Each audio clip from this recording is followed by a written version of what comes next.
जोहार गे गाते को ना सिमल टुडू यूट्यूब चैनल रे सगुन दाराम पे और आसाई पड़ा जो नापाय रे मेना पे तबे गाते को तेन मिट्टी वीडियो रे इनफॉरमेशन बारे लay पे तबना है और ओना इनफॉरमेशन दो हुई कन तबना जहां दो कॉपीराइट स्ट्राइक कॉपीराइट क्लेम ओना बारेते और जस्ती काते ने हर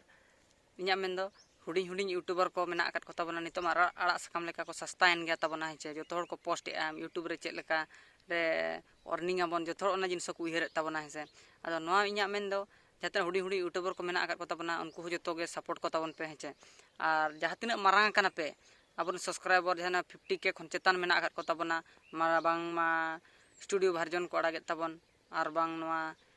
एल्बम को वीडियो को आड़ागे तबना है आपे हो आपे वीडियो जुदी पब्लिक जुदी बाको नेला एनका अर्निंग दो बापे अर्निंग दाड़े और ओना मेनते आपे वीडियो जुदी हुडिंग हुडिंग यूट्यूबर को जुदी को री अपलोड एआ ओना मेनते डायरेक्ट आपे कॉपीराइट स्ट्राइक दो आलापे मा को अर्निंग लगिन आपे क्लेम एम दाड़े को पे इनागिन आपे को ठेन अरदासिंग दो तबना और ओना मेनतेन आपे डायरेक्ट गे स्ट्राइक बन मा को ओना दो एकाल गे बाय चरहा कान तबना इᱧᱟᱜ मेन हिसाब रे दो और तबे गाते को जस्ती दो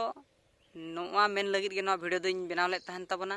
और इᱧᱟᱜ मेन हिसाब दो हुडिंग हुडिंग यूट्यूबर को नोंका गे सपोर्ट दो को तबन पे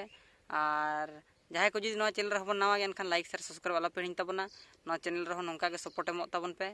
तबे गाते को और अडिगान बांग रोडाते नेडेगिन मुचादे तबना मा तबे सनाम को गे जोहार।